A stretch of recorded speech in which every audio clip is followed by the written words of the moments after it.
چوکیداری اور حفاظت کی غرض سے کتا رکھنے کی اجازت دی ہے، لیکن اسے گھر کے اندر رسائی سے منع فرمایا ہے۔ نبی اکرم صلی اللہ علیہ وآلہ وسلم نے فرمایا، جس گھر میں کتا ہو وہاں رحمت کے فرشتے داخل نہیں ہوتے۔ اب اللہ کی رحمت کئی صورتوں میں انسانوں کو ملتی ہے، ان میں سے ایک صحت بھی ہے۔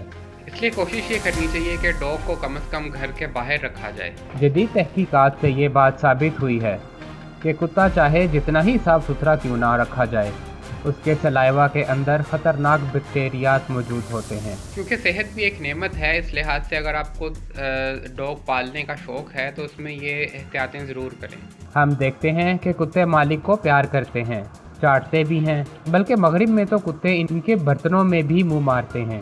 جدید سائنس سے یہ بات ثابت ہوئی ہے کہ کتوں کے لعاب میں دماغی انفیکشن، جوڑوں کا انفیکشن اور ریبیز جیسا جان لیوا وائرس موجود رہتا ہے، جو کاٹنے سے ہی نہیں بلکہ زخم پر چاٹنے سے بھی انسان کے اندر منتقل ہو جاتا ہے۔ اس لیے اگر صحت جیسی نعمت چاہیے تو کتے کو گھر کے اندر کبھی بھی نہ رکھیں۔ کیا آپ نے کبھی گھر پر کتا پالا ہے؟ کمنٹ میں ضرور بتائیے گا۔ جی دوستوں، آپ ضرور بتائیے گا کہ آپ کو یہ ویڈیو کیسی لگی، اور اس طرح کی مزید انفارمیٹیو ویڈیو کے لیے چینل کو سبسکرائب ضرور کیجیے گا۔